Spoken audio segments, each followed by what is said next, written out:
नमस्कार बच्चों। आज के इस वीडियो में हम आईजीबीटी के कैरेक्टरिस्टिक्स के बारे में डिस्कशन करेंगे। पिछले वीडियो में हमने आईजीबीटी के वर्किंग और साथ साथ हमने आईजीबीटी के सिंबॉलिक रिप्रेजेंटेशन के बारे में भी डिस्कशन कर लिया है। तो बच्चों, हमारे आईजीबीटी के दो कैरेक्टरिस्टिक्स होते हैं जो सेम वैसे ही हैं जैसा कि हम बीजेटी या फिर मॉसफेट का बनाए थे, लेकिन चूंकि construction wise, working wise as well as characteristics wise थोड़े थोड़े डिफरेंट है, इसीलिए हमें इनका फिर से डिस्कशन यहाँ जरूरी है। जब हम आईजीबीटी का सर्किट डायग्राम डेवलप करेंगे बच्चों, तो उस समय हमें यह ध्यान रखना होगा कि सेम जैसे मॉसफेट में हमने सोर्स और ड्रेन का कनेक्शन किया था, वैसे यहाँ कलेक्टर और एमीटर का हमें बायसिंग करना पड़ेगा, क्योंकि कलेक्टर और एमीटर हमारे मेन टर्मिनल होते हैं। तो कलेक्टर को मैंने बैटरी के पॉजिटिव टर्मिनल से कनेक्ट किया, एमीटर को मैंने बैटरी के नेगेटिव टर्मिनल से कनेक्ट किया, और ये वोल्टेज मैंने लगाया, दैट इज VCC। बच्चों, इस कंडीशन में मैं जो लोड रेसिस्टेंस या फिर कलेक्टर के करंट को लिमिट करने के लिए जो रेसिस्टेंस लगाऊंगा, दैट इज R, और मैं इसके सीरीज में कनेक्ट करूंगा, जिसकी वजह से मेरा जो करंट फ्लो होगा that will be collector current and IC। अब बच्चों, यहाँ पे हमें कंट्रोल डिवाइस को भी बायसिंग करना पड़ेगा, क्योंकि जब तक हम इस डिवाइस को बायसिंग नहीं करेंगे तब तक मेरा डिवाइस टर्न ऑन नहीं होगा। चूंकि एक फुली कंट्रोल्ड स्विच की तरह काम करता है, तो turn on and turn off करने के लिए मुझे गेट टर्मिनल की भी बायसिंग करनी पड़ेगी। तो गेट टर्मिनल को बायसिंग करने के लिए मैंने बैटरी के पॉजिटिव टर्मिनल से गेट को कनेक्ट किया, और बैटरी के नेगेटिव टर्मिनल से मैंने यहाँ पे एमीटर टर्मिनल को कनेक्ट किया। ऐसा करते ही मेरा करंट कंडक्शन स्टार्ट होगा, और उस करंट को लिमिट करने के लिए मैंने एक रेसिस्टर लगा दिया सीरीज में, दैट इज कॉल्ड RS। ये एक एनपीएन टाइप का आईजीबीटी है, क्योंकि यहाँ से मैं देख रहा हूँ एज यूजुअल जैसे बीजेटी में करंट एमिट करता था, एनपीएन बीजेटी एनपीएन ट्रांजिस्टर का सेम ऐसे ही यहाँ से करंट एमिट कर रहा है।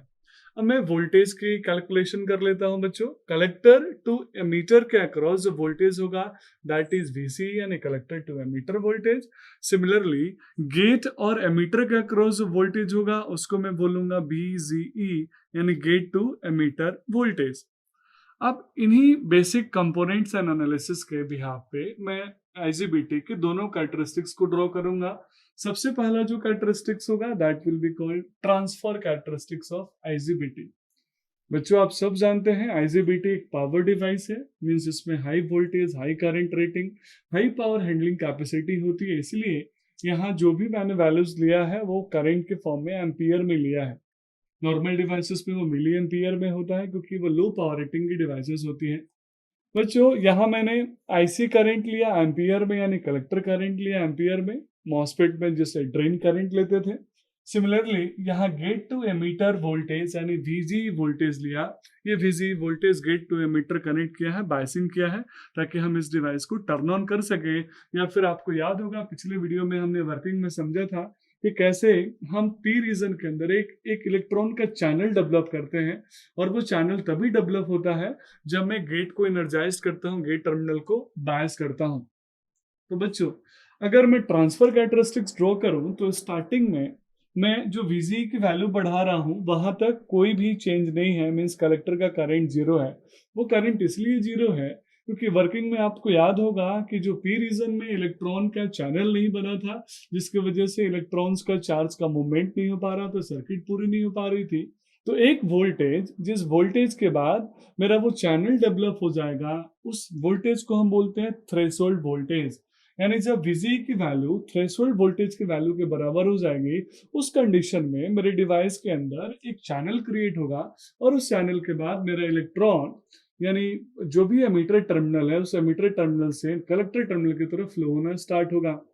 अब जब फ्लो होगा तो करंट की वैल्यू बढ़नी स्टार्ट होगी, और वो करंट बहुत शार्पली इंक्रीज होगी, तो अप्रोक्सीमेटली लीनियर इसका कर्व बनता है। यानी मैं यहाँ डिस्कस कर सकता हूँ बच्चों कि जब VG की वैल्यू, VG बोलूँ या VG बोलूँ, इसकी वैल्यू VTS से बड़ी होगी, उस कंडीशन में चैनल फॉर्म होगा और कलेक्टर का करंट मिलना स्टार्ट होगा।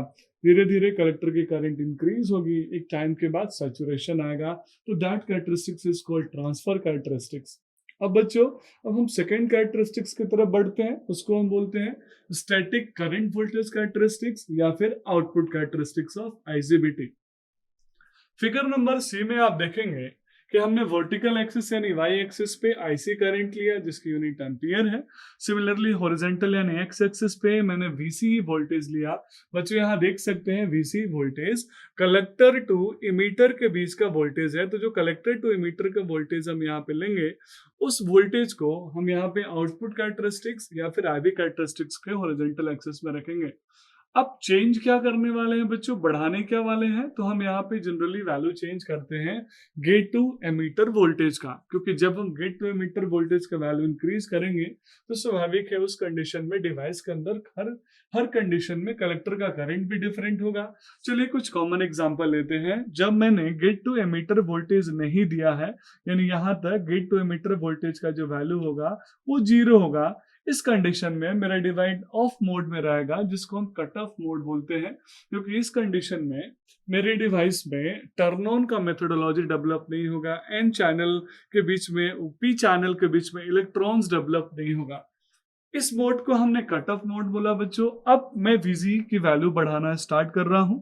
VG1 लिया। VG1 पे मैंने देखा कि जैसे ही मैंने थ्रेशोल्ड वोल्टेज को अचीव किया, मेरा चैनल क्रिएट हुआ, उसके बाद कलेक्टर करंट की वैल्यू बढ़ने लगी। मैं और अलग अलग वोल्टेजेस पे इस ग्राफ को ड्रॉ करूंगा। मैंने फाइनली VG2 लिया, VG3 लिया। हर कंडीशन में मैं देख रहा हूँ कलेक्टर करंट की जो मैग्नीट्यूड है वो इंक्रीज होती जा रही है, बढ़ती जा रही है, और एक टाइम के बाद वो सैचुरेशन मोड में चली जा रही है। तो बच्चों ये एक मोड कहलाता है कट ऑफ मोड। इसको हम ओमिक मोड भी बोलते हैं, सैचुरेशन मोड भी बोलते हैं, क्योंकि इसकी जो कर्व होती है अप्रोक्सीमेटली लिनियर टाइप की होती है, और इस रीजन को हम एक्टिव रीजन बोलते हैं। तो इस तरीके से आपने यहाँ पे देखा कि कैसे आउटपुट कैरेक्टरिस्टिक्स के अंदर मैं जैसे जैसे गेट टू एमीटर वोल्टेज को इंक्रीज कर रहा हूँ, वैसे वैसे मेरे डिवाइस में कलेक्टर करंट की वैल्यू बढ़ेगी। यानी जिस डिवाइस में गेट टू एमीटर का वोल्टेज हायर होगा, उसमें कलेक्टर करंट ऑटोमेटिक हायर होगा। तो जिस रेटिंग का डिवाइस में परचेज करूंगा, यूज करूंगा अपने जॉब के लिए, एप्लीकेशन के लिए, उस कंडीशन में उसका गेट टू एमीटर वोल्टेज भी वैसा ही होगा, और करंट की रेटिंग को मैच हम गेट टू एमीटर के वोल्टेज को बढ़ा के आसानी से कर सकते हैं। तो बच्चों इस वीडियो में हमने आईजीबीटी के सर्किट डायग्राम को समझ लिया, कैसे हम बायसिंग करते हैं, जो कि काफी इंपोर्टेंट है। कब वो फॉरवर्ड बायस होगा, कब वो रिवर्स बायस होगा, ये आप ऑलरेडी जानते होंगे कि फॉरवर्ड बायस करने के लिए मुझे कैसे कनेक्शन करना पड़ेगा, रिवर्स बायसिंग करने के लिए कैसे कनेक्शन करना पड़ेगा। हमने ये भी देख लिया कि थ्रेशोल्ड वोल्टेज से कैसे हम ट्रांसफर कैरेक्टरिस्टिक्स को डेवलप करते हैं। जब तक मेरे डिवाइस के अंदर थ्रेशोल्ड वोल्टेज अचीव नहीं होगा, तब तक मेरा डिवाइस टर्न ऑन नहीं होगा, और मैं ट्रांसफर कैरेक्टरिस्टिक्स यानी इनपुट कैरेक्टरिस्टिक्स डेवलप नहीं कर पाऊंगा, क्योंकि कलेक्टर के करंट की वैल्यू उस कंडीशन में क्या होगी, 0।